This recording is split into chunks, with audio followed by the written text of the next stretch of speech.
So this is actually a read which is very similar to my experience of visiting monasteries. So I stay in Delhi, and Delhi has a few monasteries and stuff, and I follow Buddhism and I do some other spiritual works as well.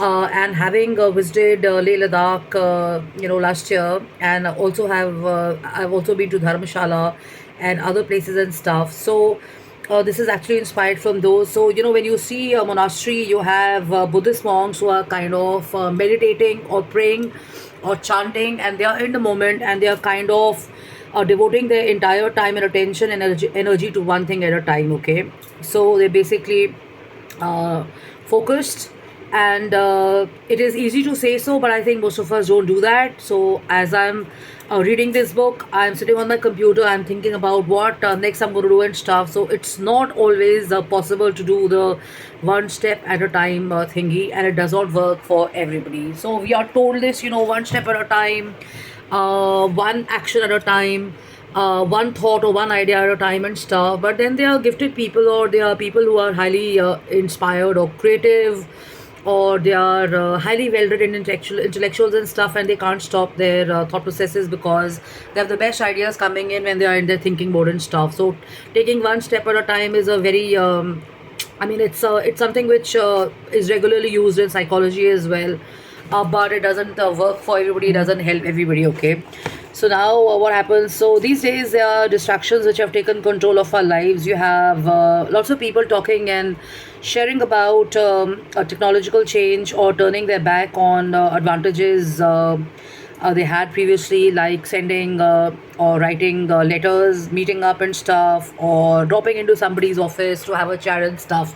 So all that is extremely personal and stuff. So it's become a little more, technologically driven and stuff.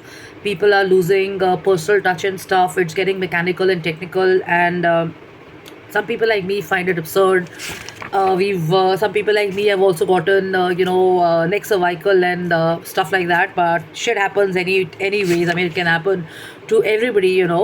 So the point is this, that what do you do? You find flow in everything you do. So it means that if you're going to be sitting on your desk and you're going to be doing something, you make a task list. Before I've shared this, make a task list and streamline and dedicate time slots to what you want to do. So let's say if you have to reply to certain emails, you decide that it's going to be in the first half, it's going to be in the evening, or it's going to be in the afternoon after lunch. If you have to send out some voice messages, you have a fixed time.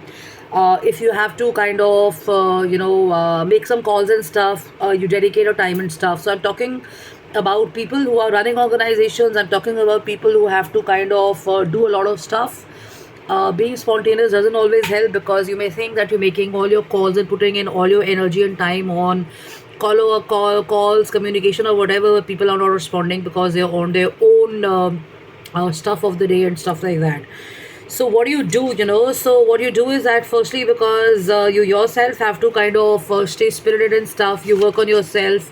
You plan yourself, you have a time schedule and stuff. If you are not sending the emails yourself, and you have a assistant or a secretary or whatever, you make sure that you're giving your notes to them, or you're giving your email content or whatever at a particular time of the day or the evening and stuff. So there was an extremely bizarre video which had appeared a few months or a few years back on Elon Musk's secretary, a black guy, and it shared about how unpleasant it was to work with Elon Musk. And I think the guy had worked for maybe 9 years or 10 years or whatever. So after the 9 years or 10 years, somebody sharing that it was really sad to be working with Elon Musk just kind of gave me an insight that it was a totally change of mindset of the guy and stuff. So 9 years or 10 years is a long time to work for an organization and stuff. I'm sure you would have benefited a lot from that. So also, when you leave an organization or when you quit an organization, make it a point to not bitch about, or sorry for the language, but talk negative about the organization or about the people or stuff. Because if you're doing that about the organizations you worked for and stuff, then obviously you're going to get into a habit of doing it in the next organization and the next project as well. So people have this habit. If you're not able to kind of share how your experiences have been and stuff, make it an